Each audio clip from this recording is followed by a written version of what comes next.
You guys remember a little boy named David? He's a biblical character. I'm not sure how many of you remember the story of David and Goliath. Well, the story of David and Goliath is very pivotal to today's climate. Why? Because you see, David was a small guy, overlooked by many, didn't look like he could fight. And one day he was called up to do just that. Now, what he encountered was a massive human being by the name of Goliath, right? Goliath was a Philistine. If you remember the story, David went down to the river, got 5 polished stones, came back with a slingshot, popped Goliath in the forehead, dropped him to the floor, cut his head off, giving his camp the victory over the Philistines. David was in the line of what people would consider the house of Israel. Okay.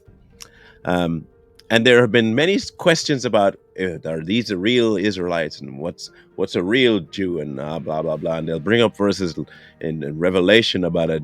I'm going to make sure I cleanse this house because they're the house of Satan, the synagogue of Satan. Those who claim to be Jews and are not. And they say, well, the ones that are over there right now are not Jews. The problem with it is that what people look at is this pre-transition time of the Old Testament to when Jesus showed up. So when Jesus showed up, there was a whole nother element added to the lineage. He was then grafting people in, right? Okay, good. Now, when it came to Israel, there was one very important thing that many people don't seem to acknowledge or see. There is a verse in Romans where it says a Jew is a Jew who is circumcised of heart, not just of body. Because there are many, now this is not what it says, but this is what it means. There are many who claim to be Jews and are not, meaning that they say that they're of the Jewish nation, but their heart is far from God. Now, if you know anything about migration, about integration, about procreation and all them other Asians, is that you can have multiple types of people within a nation. You see, to be a Jew or an Israelite is not just by blood anymore, because many are grafted in. You can join up and become a Jew. You can be born a Jew. So this idea that, Jews are of one look, I'm afraid to tell some people that is not just a narrow way to look at the Bible or even God's people, but you're actually denouncing the God you say you serve because he tells you otherwise. So you're trying to do what we call creating your own gospel. So have fun doing that. But the rest of us who can read the book and see what it actually says will see for ourselves that that's not the case. When it comes to people saying, well, Israel and Palestine didn't have this land and that land and the other, and we've been fighting, they've been fighting since David. The Philistines were a group of people that were very vicious. They were very boisterous. They wanted dominion. And they clashed and lost. They brought their biggest guy and lost. Why? The favor of God was on his people, not the Philistines.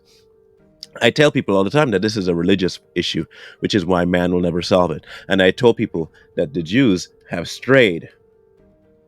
People want to tell me that, that's not the original Jews. Nobody's original now, so make it make sense. There are no original people anymore on earth anywhere. If you can show me a 1,000,000-year-old dude, a 5,000-year-old dude, a 2,000-year-old dude, maybe I'll listen to you. But there are no original peoples here. We are all offspring of offspring of offspring. And the sooner you can understand that the New Testament is linking all of us together through one person, the better off you'll be. Unfortunately, many don't want that. They need to feel special. This is the biggest problem with overly religious people and also atheists. You have to be special. The same problem it is with Palestine. You have to be special.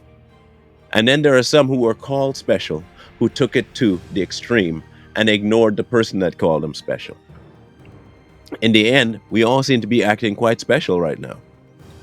And that's not the way you want to be acting. Now, here's my story for the modern day people. For those of you who are of the belief that a Jew today is not what a Jew was and that you might be the original and the authentic and all that stuff, A word of caution. You are on the verge of sacrificing what is your current salvation for something that was and you are not a part of. In other words, it's a pointless endeavor. The flip side is that this particular endeavor that you're on could lead you to a very dangerous end physically. What do I mean by that? You could get caught up in something that doesn't concern you and act like it concerns you and take your shirt off and start setting up the fight. And the person you're fighting is an MMA trained professional and you've only been in the sandbox twice. You know what's going to happen, right? Back in my day, we used to watch wrestling all the time. And the most notorious move you could ever put on anybody was a figure four leg lock. If you get somebody in a figure four leg lock while scrambling on the ground, you're done. That's it. Figure four leg lock. Do not get yourself caught in a figure four leg lock. You're going to enter the ring thinking that somehow you stand a chance against a professional. And that is what they're banking on.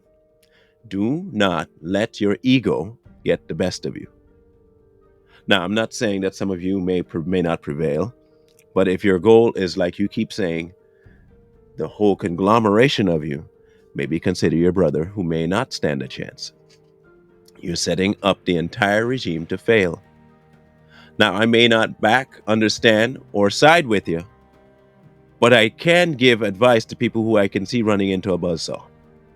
And this buzzsaw moving pretty fast. And you're on a speed rail. So I would advise somehow get the power shut off, get off the rail, get out the cart, and change course. Because at the end of this, I'm sorry to say, there's not a winning card in it for you. This is just my advice. I'm not trying to put you down for your cause or scare you off your endeavor. But sometimes you just got to hear reasonable facts. If after you've heard that, you still want to continue, have at it.